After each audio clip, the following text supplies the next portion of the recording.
I'm flying somewhere. I can't remember where I was going, but I was on Southwest. And the way Southwest works is that you get your little boarding pass and you get on the plane, but you don't have a reserved seat. So you just got to get in there and find yourself a seat. If you're traveling with somebody, and I was traveling with my wife, you have to try and find two seats together, right? And with us, we were always having to go all the way to the back of the plane trying to find two seats together.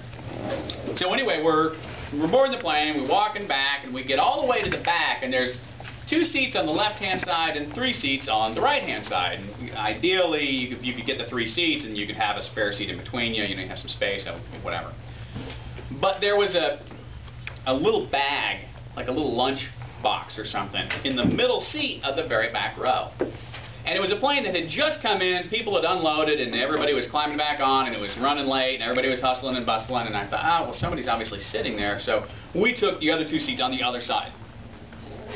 And as I was sitting down, I noticed that there were 3 men sitting in the row directly in front of us, as I was just waiting for my wife to put her stuff away before I sat down. And there were 2 guys that were, you know, I guess dark skinned. You know, they weren't black. They were probably maybe they were like Middle Eastern. And this was not long after 9/11. And so everybody getting on a plane after 9/11 was a little tense, right? You're just a little tense. And then I look at these guys, and these 2 guys, they look really tense. And I look at him and I think, well, you know, whatever. He's maybe nervous about flying or something. And so I have a seat, and we're sitting directly behind them. And anyway, we get settled, and the plane gets ready to take off, and it takes off. And we're in the air, and one of the guys in the seat in front of us stands up and walks around and comes to the stewardess, who's like sitting in her little jump seat back behind us. And he hands her a note.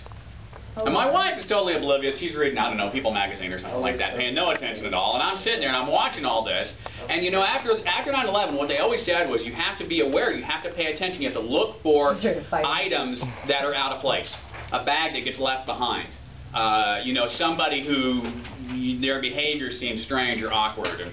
And this guy, I mean, he had beads of sweat on him. He was stressed. He handed this flight attendant a note. Oh, God. And she took it and she opened it up and she frowned. And at that moment, I looked and I realized that bag that I had seen in that seat was still there, and there was nobody with it.